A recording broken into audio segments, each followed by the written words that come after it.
అందరికీ నమస్కారం. Welcome to Telugu tutor channel. So ఇప్పుడు మనం ఒక ప్లాన్ ప్రకారంగా నిర్వహిస్తున్నటువంటి మాక్ టెస్ట్లో భాగంగా 4వ టెస్ట్ గురించి ఇక్కడ క్విక్ రివ్యూ చేయబోతున్నాం. అయితే సో ముందుగా టాప్ స్కోరర్ గురించి ఒకసారి మాట్లాడుకుందాం. సో ఇప్పటివరకు అయితే 128 మంది అయితే రాశారు. సమయం వచ్చి 12 గంటలు అవుతుంది. తేదీ వచ్చి 12 అవుతుంది. సో 12 గంటలకైతే పేపర్ క్లోజ్ చేసి చెక్ చేసాము. ఇప్పటివరకు 126 మంది అయితే రాశారు. సో ఈ 126 మందిలో టాప్ స్కోరర్ ఎవరు అండ్ పేపర్ ఎలా ఉంది అండ్ పేపర్ ఎక్కడి నుండి తీసుకున్నారు అనే దాని గురించి ఒకసారి అయితే విశ్లేషణ చేద్దాం. సో గాయస్, మీరు ఫస్ట్ టైం చూస్తుంటే ప్లీజ్ ఛానల్ని సబ్స్క్రైబ్ చేసుకోండి. అదేవిధంగా కింద డిస్క్రిప్షన్లో మీకు ఒక యాప్ లింక్ అయితే ఉంటుంది. మా యాప్ను కూడా మీరు యూజ్ చేసుకోవచ్చు. మా యాప్లో వచ్చేసరికి కంటెంట్ సంబంధించిన వీడియోస్ కానివ్వండి, అదేవిధంగా ఎగ్జామ్స్ కానివ్వండి కానీ అప్లోడ్ చేయడం జరుగుతుంది. అండ్ న్యూ మెథడ్స్ కూడా యాడ్ చేయడం జరుగుతుంది. అదేవిధంగా మా న్యూస్ ఎప్పటికప్పుడు మీకు రావాలనుకుంటే మా టెలిగ్రామ్ ఛానల్ కూడా యాడ్ అవ్వండి. సో టెలిగ్రామ్లోకి వెళ్ళి తెలుగు యూట్యూబ్ అని సెర్చ్ చేయండి. ఖచ్చితంగా ఇలా వస్తుంది, ఎస్ఎస్ అకాడమీ అని వస్తుంది. సో జాయిన్ అవ్వండి. సో గైస్, ఇంకెందుకైతే ఇలా ఆలస్యం, ఇక పేపర్ గురించి ఒకసారి రిజల్ట్స్ గురించి చూద్దాం. సో నిజంగా చూసుకున్నట్లయితే 4th టెస్ట్లో టాప్ స్కోరర్గా మళ్ళీ పి సల్మాన్ ఖాన్ ఫ్రమ్ నెల్లూరు మరోసారి ఎన్నికయ్యారు. సో మొదటి టెస్ట్ తప్ప మిగతా అన్ని టెస్ట్లో కూడా ఈయన టాప్ స్కోరర్గా నిలబడుతున్నారు. సో ఎనీహౌ సల్మాన్ ఖాన్ గారు కంగ్రాచులేషన్స్. సో న్యూ మెథడ్ని అదేవిధంగా న్యూ కంటెంట్ని కూడా అద్భుతంగా ప్రిపేర్ అవుతున్నారు. సేమ్ స్పిరిట్తో కంటిన్యూ చేయండి.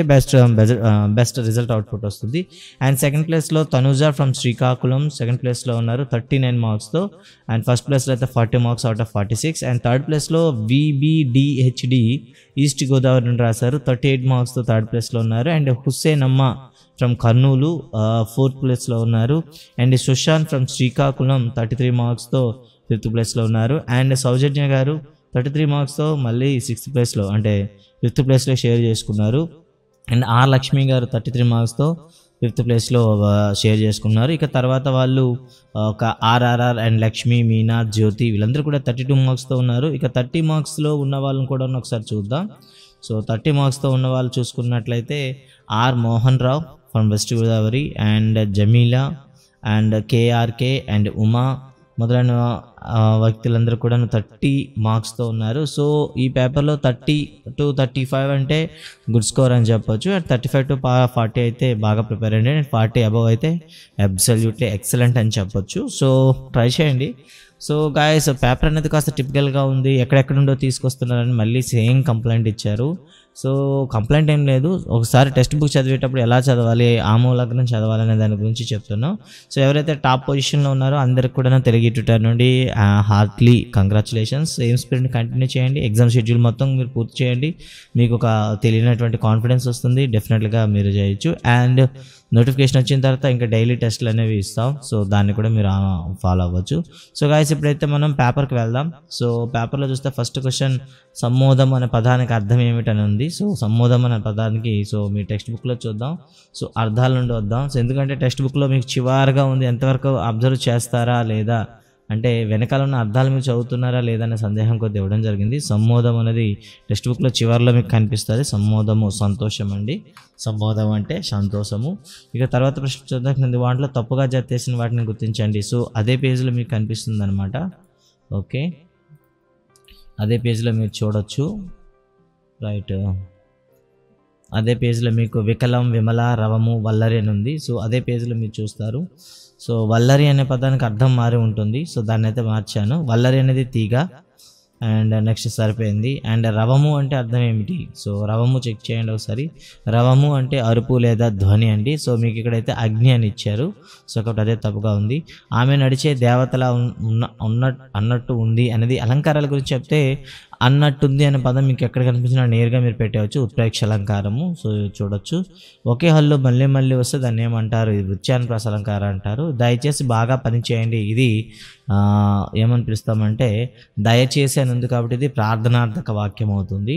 అదేవిధంగా చేతులు కడుక్కో అనేది తప్పకుండా చేయాల్సిన పని కాబట్టి విద్వద్ద వాక్యం అవుతుంది.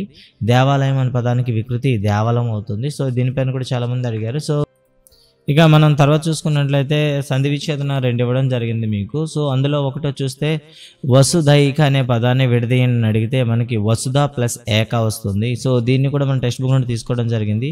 సో ఎగ్జాంపుల్ మీకు వసుధైక అనేది వసుధ ప్లస్ ఏకగా తీసుకోవడం జరిగింది. అదేవిధంగా మహర్షి మనందరూ తెలుసు, మహా ప్లస్ ఋషి అండి.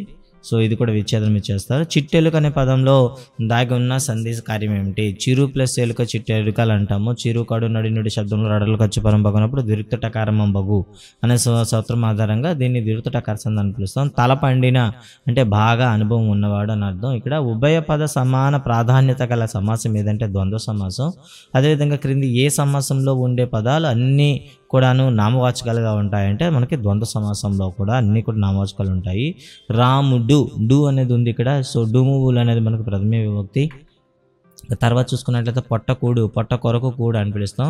కొరకనకాయ చతుర్థి విభక్తి అండి. బోధనా వ్యూహాల్లో 3వ దశ ఏమిటి? సో ఇప్పుడైతే మనం కొత్త మెథడాలజీలోకి వద్దాం. సో కొత్త మెథడాలజీ అనేది మీకు యూనిట్ 4లో సామాన్య శాస్త్ర బోధన అభ్యసనం మనకు కనిపిస్తూ ఉంటుంది. సో ఇందులో మీకైతే సెకండ్ ఇయర్ టెక్స్ట్ బుక్లో మీకు కనిపిస్తుంది ఇది. సో బోధన ఉద్దేశాలు బోధన వ్యూహాలు అనేవి మనకి కొత్తగా యాడ్ చేశాడనమాట.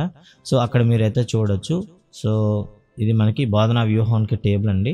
ఫస్ట్ జ్ఞాన విషయాలను సంపాదించడం, అనువైన అలవాట్లను అభివృద్ధి చేయడం, అభిరుచి అభినందనలు అభివృద్ధి చేయడం, శాస్త్రవేత్తల అభివృద్ధి, శాస్త్రపదుల శిక్షణ, నైపుణ్య సామర్థ్యాల అభివృద్ధి, చివరిగా భావి జీవితాలకు భూమిక ఏర్పాటు అని ఉందన్నమాట. సో మనకు అడిగిన ప్రశ్న ఏంటంటే 3వ దశ ఏమిటని అడిగారు. సో 3వ దశ అయితే మనకు అభిరుచి అభినందనలు వృద్ధి చేయడం అండి. సో అభిరుచి అభివృద్ధులను అభినందన చేయడం.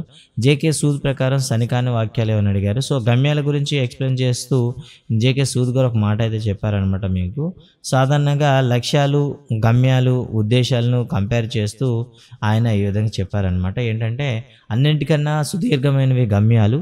ఆ గమ్యాలను సాధించడానికి మనం ఎంచుకునే చిన్న చిన్నవి ఒక మాధ్యమిక స్థాయిలో ఉండే వాటిని ఉద్దేశాలు అంటారు.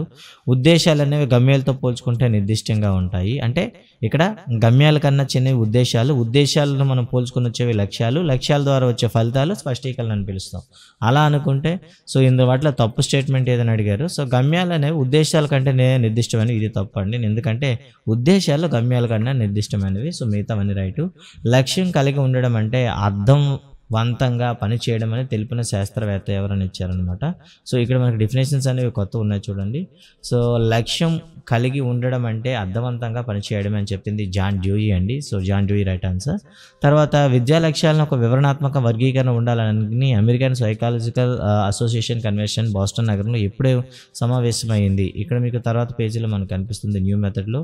సో న్యూ మెథడ్లో అంటే ఇవన్నీ కూడాను ఓల్డ్ మెథడ్ నుండి ఏమీ తీసుకోలేదు. సో న్యూ మెథడ్ అనేది చాలా రిచ్గా ఉంది.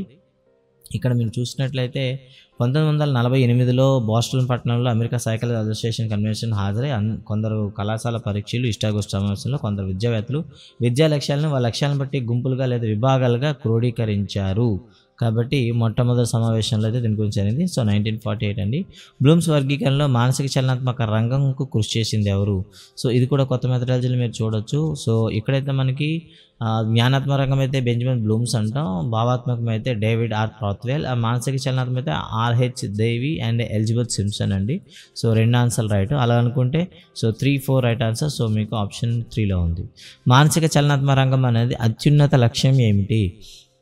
ఇక్కడ మానసిక లక్ష్యాల వర్గీకరణ చూసినట్లయితే మానసిక చలనాత్మక వర్గంలో చివరిది సహజీకరణము లేదా స్వాభావీకరణం అంటే అది అత్యున్నతమైనది. సో అలా అనుకుంటే స్వాభావీకరణ మనకి ఇచ్చాడు, రైట్ ఆన్సర్ అవుతుంది. బ్లూమ్స్ వర్గీకరణలో అంతర్వృద్ధి అనే ప్రాతిపదికన కలిగినటువంటి రంగం ఏది?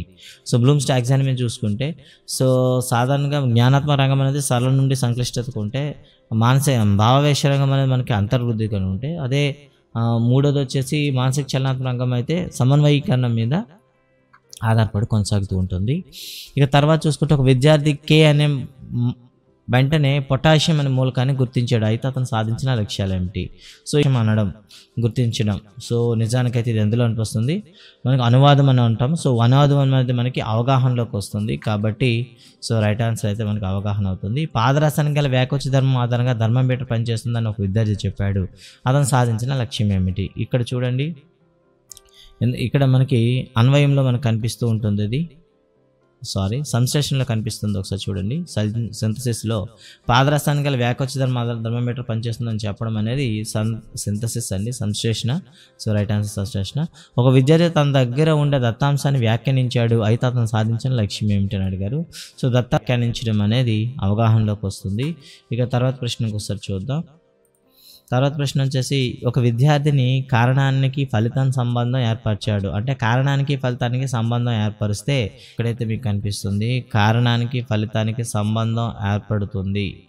సో కారణానికి ఫలితానికి సంబంధం ఏర్పరచడం అనేది మనకి ఇక్కడ అన్వయం అవుతుంది. సామాన్య శాస్త్ర పాఠ్యాంశం చదివిన విద్యార్థి చీడపీడల గురించి తెలుసుకోవాలన్న ఆసక్తి అనేది ప్రతిస్పందన అండి.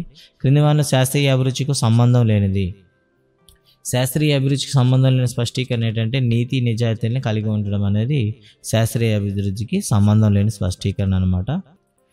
తర్వాత ప్రశ్న చూసినట్లయితే క్రింది వాటిలో వేరుగా ఉన్న స్పష్టీకరణ గుర్తించని అడిగారు. సో ఇవన్నీ కూడాను మనకి 3 కూడాను మాకు వైఖరికి సంబంధించింది అయితే శాస్త్రపై నమ్మకం కలిగి ఉండడం అనేది అభిరుచికి సంబంధించింది. సో కాబట్టి ఇది వేరుగా ఉంది, మీరు డిటెక్ట్ చేయొచ్చు.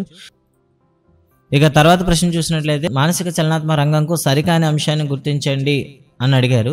సో దీన్ని 1956లో చేశారు, అంతా సరిపోయిందండి. తర్వాత సమన్వయీకరణం అనే లక్షణం ఆధారంగా మానసిక రైట్ అయింది కూడా. ప్రయోగం చేసిన తర్వాత పరికరాలను శుభ్రం చేయడం అనేది హస్తలాఘవం అనే లక్ష్యం కిందకు వస్తుంది అన్నాడు. సో నిజానికి చూస్తే పరికరాలను చూడండి, ప్రయోగం నిర్వహించిన తర్వాత పరికరాలను శుభ్రం చేయడం, తిరిగి వాటి స్థానంలో అమర్చడం అనేది సునిశ్చితత్వంలోకి వస్తుంది. అలా అనుకున్నప్పుడు హస్తలాఘవం అనేది తప్పు, కాబట్టి 4 తప్పు అనమాట. తర్వాత సైకాలజీ గురించి చూద్దామండి. సైకాలజీలు అన్నీ కూడా మీకు డైరెక్ట్ క్వశ్చన్స్ ఇవ్వడం జరిగింది, ఎక్కడ కూడా మీకు ఇబ్బంది పెట్టే ప్రశ్న ఒకటి ఇవ్వలేదు. శిశువు భాషా వికాసంలో అనుకరణ ద్వారా నిబంధన ద్వారా భాష అభివృద్ధి జరిగే దశనే శబ్దానుకరణ దశ అంటారు. అడాలసెన్స్ అనేది మన అందరికీ తెలుసు, లాటిన్ అని పిలుస్తాం. సాంఘిక ఆ సంబంధాలను పరిపక్వ సాధించిన సాంఘిక వికాసం అని చెప్పింది ఎలిజబెత్ హర్లాక్ అని. యువత జీవనం అంటే పిల్లలు తనతో పాటు అందరితో కలుపుతూ నివసించడం. మనోవైజ్ఞానిక శాస్త్రవేత్తల్లో తల్లి శిక్షణ ద్వారా అసూయ వస్తుందని చెప్పింది సీవెల్. అసూయ అనగానే సీవెల్ గుర్తుంచుకోవాలి. అదేవిధంగా ఉద్వేగ పరిపక్వత అనగా సమతుల్య వ్యక్తిత్వం అన్నది దోసాంజ్, ఇది కొత్త టెక్స్ట్ బుక్లో ఉంది. భయం పైన అత్యధిక ప్రయోగాలు చేసిన వ్యక్తి లాటాన్ అండి. సో కొందరు లోటస్ అని కూడా ఉంటుంది. లాటా అనేది వ్యతిరేకించడం అనేది సహజాతం ఉంటే తర్వాత ఏమవుతాయంటే మనకి కొన్ని ఉద్వేగాలు దారితీస్తాయి. అలాంటప్పుడు వ్యతిరేకించడం అనేది గుప్సకు కారణం అవుతుంది. సో నియమాలను ఏర్పరచుకుంటే కాదండి, ఒకరితో ఒకరు సహకరిస్తూ ఆడుకునే క్రీడని ఏమని పిలుస్తారు? దీన్నే మనం ఏమని పిలుస్తామంటే సహకార క్రీడ లేదా సాంఘిక క్రీడ అని పిలుస్తాం. శిశువు సహజాతాలు అయిన ఇంగితాల నుండి ఏమొస్తుందంటే మనకి భాషా వికాసం వస్తుంది. క్రింది వాటిలో తప్పుగా ఉన్నదాన్ని గుర్తించండి. వాగుడు కాయ అనేది మనకేమంటే పూర్వ పాఠశాల దశ అని పిలుస్తాం, బట్ ఇక్కడ కౌమార దశ అన్నారు, కాబట్టి ఇది తప్పు. ఇది తులనాత్మక ఉద్వేగాలనే మనకి శైశవ దశలో కనిపిస్తాయి. ఉద్వేగాలు ప్రకటించిన స్వీయ క్రమబద్ధం ఏ దశలో ఉంటుందంటే ఉత్తర బాల్య దశలో ఉంటుంది. డిసిప్లైన్ అనే ఆంగ్ల పదం అనేది డిసిప్లైనేర్ అనే ఒక లాటిన్ పదం వచ్చింది. దాని అర్థం ఏంటంటే బోధించుట. లోబెర్ అండ్ హే ప్రకారం దౌర్జన్యం అనగా ఏమిటంటే మనం ఇతరులకు హాని కలిగించే ఒక రకమైన స్వభావం అనమాట. ఇక తర్వాత శిశువు ఏర్పడే మొట్టమొదటి ఉద్వేగం ఏంటంటే ఉత్తేజం అండి. సో ఇవి అయితే మనకి పేపర్ 4లో ఉండేటటువంటి కంటెంట్ అయితే. సో వీడియో ఎలా అనిపించింది మీ కామెంట్ చెప్పండి, అండ్ పేపర్ పైన మీ కామెంట్ చెప్పండి. అండ్ ఫస్ట్ టైం చూస్తుంటే ప్లీజ్ సబ్స్క్రైబ్ చేసుకోండి. మన ఛానల్ గురించి మీ ఫ్రెండ్స్ అందరూ కూడా చెప్పండి. So thank you guys. మళ్ళీ మరొక పేపర్తో మళ్ళీ మీ ముందుంటాను. అంతవరకు బాయ్.